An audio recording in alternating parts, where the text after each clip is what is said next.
नमस्कार दोस्तों, स्वागत है आप सबका एक और वीडियो में। अगर आप भी एक डिविडेंड लवर हैं, यानी कि आप चाहते हैं कि कोई ऐसी कंपनी के शेयर में या स्टॉक में इन्वेस्टमेंट करें, जहां से आपको रेगुलरली समय-समय पर अपने घर बैठे आपके अकाउंट में पैसा डिविडेंड के तौर पे आता रहे और आपको रेगुलर डिविडेंड मिलता रहे। तो इस वीडियो में हम यहाँ पे कुछ कंपनियों के बारे में बात करेंगे, जो अगर आप अपनी पोर्टफोलियो में होल्ड करते हैं, तो आपको रेगुलर हर टाइम कुछ समय के बाद में वो कंपनियां आपको डिविडेंड देती रहेंगी। लेकिन आपको ये पहले पता होना चाहिए कि वो कंपनी कितना डिविडेंड देती है। ये कंपनी के मैनेजमेंट पे डिपेंड करता है कि वो कंपनी मैनेज डिविडेंड कितना देगी और कब देगी, और आपको कितना मिलेगा डिविडेंड, वो इस पर डिपेंड करता है कि आपके पास उस पर्टिकुलर कंपनी के कितने शेयर्स होल्ड कर रहे हो आप अपने पोर्टफोलियो में। तो हम जिन भी कंपनियों के बारे में आज इस वीडियो में छोटे से वीडियो में बात करेंगे, वो सारी कंपनियां जो है फंडामेंटली स्ट्रॉन्ग है और वो काफी टाइम से अपने मार्केट में ऑपरेट कर रही हैं। इसलिए कंपनी के बारे में आपको किसी भी तरह का डाउट रखने की जरूरत नहीं है। तो हम यहाँ पे जो भी बात करेंगे या कंपनीज के बारे में बात करेंगे, वो काफी सालों से अपने आप को मार्केट में प्रूव कर चुकी है।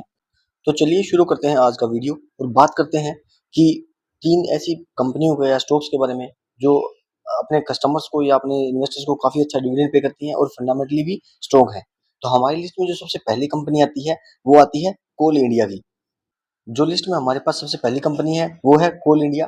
कोल इंडिया कंपनी की अगर हम बात करें कि ये कंपनी क्या करती है, तो कंपनी मेनली माइनिंग और कोल के प्रोडक्शन में काम करती है, और ये इंडिया की सबसे बड़ी कंपनी नहीं, ये वर्ल्ड की भी सबसे बड़ी कंपनी है कोल माइनिंग सेक्टर में। तो इसका काफी अच्छा शेयर है इस पर्टिकुलर सेक्टर के अंदर। अगर हम इसके मार्केट कैप की बात करें, तो कंपनी 2 करोड़ 57 लाख रुपए के मार्केट कैप पे ऑपरेट कर रही है। इसका आरओसी और आरओई दोनों पिछले 5 साल के बहुत ही बेहतरीन है। 60% से ऊपर का इनका आरओसी और आरओई है।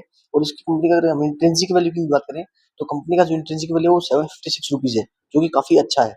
अभी करंटली जो है कंपनी का जो मार्केट प्राइस है वो 417 रुपए के आसपास चल रहा है, और बुक वैल्यू इसकी 156 रुपए है।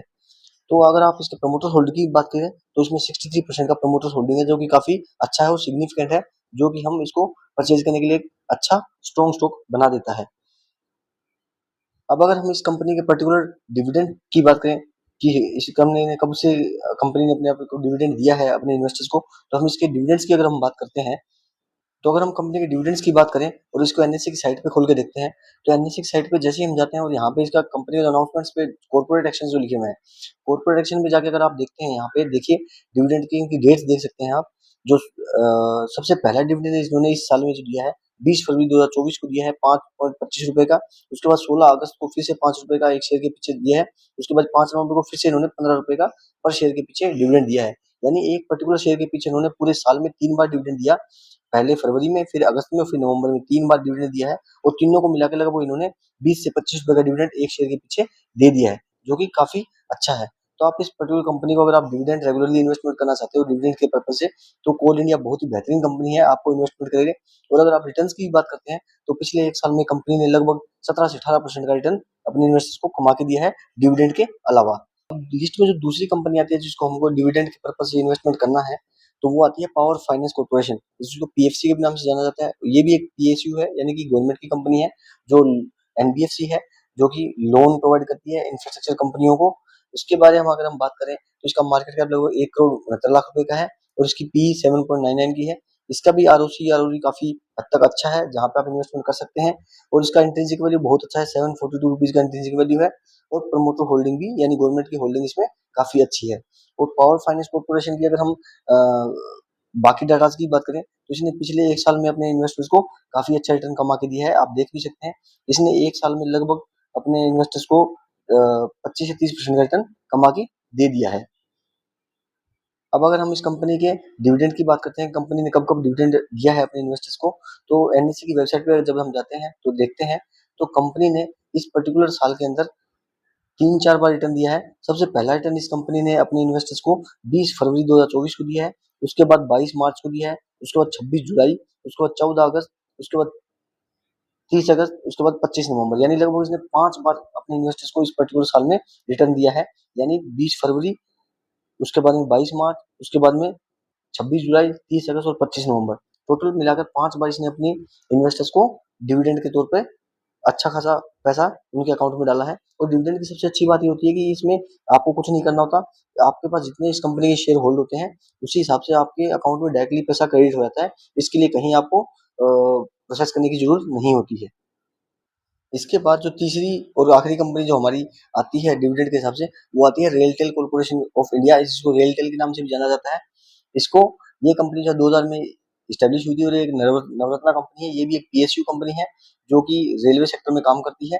और इस कंपनी का अगर हम बात करें मार्केट कैप की, उसकी तो मार्केट कैप 13,986 करोड़ रुपए की है। इसका स्टॉक भी 49 है, जो काफी ज्यादा है। इसका भी आरओसी और आरओई 10% से ज्यादा है, जो कि एक इसको स्ट्रॉन्ग कंटेंडर बनाता है, फंडामेंटली इसको स्ट्रॉन्ग बनाता है, और जो कि एक इन्वेस्टर के लिए एक अच्छी चॉइस हो सकती है लॉन्ग टर्म में होल्ड करने के लिए। कंपनी का जो स्टॉक प्राइस है अभी करंटली 436 रुपए का है, और इसका जो ऑल टाइम हाई जो है इस पर्टिकुलर साल में जो 618 रुपए का रहा है, और ऑल टाइम लो 279 रुपए का रहा है। अब अगर हम इसकी कंपनी के भी प्रमोटर होल्डिंग की बात करें तो 72% की है। और अगर हम इसमें डिविडेंड की बात करें, कंपनी ने कब कब अपने इन्वेस्टर्स को डिविडेंड दिया है, तो अगर एनएससी की वेबसाइट पे अगर हम जाते हैं और वहां देखते हैं, तो कंपनी ने इस पर्टिकुलर साल के अंदर लगभग 2 बार रिटर्न अपना डिविडेंड कमा के दिया है। 14 अगस्त 2024 को इन्होंने 1.85 रुपए पर शेयर के हिसाब से, और 6 नवंबर 2024 को 1 रुपए पर शेयर के हिसाब से जो डिविडेंड अपने इन्वेस्टर्स को दिया है। तो रेलटेल भी एक अच्छी कंपनी है जो लास्ट एक साल में लगभग 30 से 40% का ग्रोथ दिखा चुकी है अपने शेयर्स में, और साथ में डिविडेंड भी अलग से इन्होंने अपने इन्वेस्टर्स को दिया है। तो ये भी एक अच्छा आपके लिए पोर्टफोलियो में एक अच्छा स्टॉक हो सकता है अगर आप डिविडेंड लवर्स हैं और आप डिविडेंड चाहते हैं कि ये कोई ऐसी कंपनी में इन्वेस्टमेंट करें जहां से आपको रेगुलर डिविडेंड मिलता रहे। तो उम्मीद है कि आपको छोटे से वीडियो समझ आया होगा कि जो डिविडेंड पेइंग कंपनी है वो कैसे अपने इन्वेस्टर्स को एक रेगुलर प्रीमियम देती रहती है इन्वेस्टमेंट या डिविडेंड के तौर पे।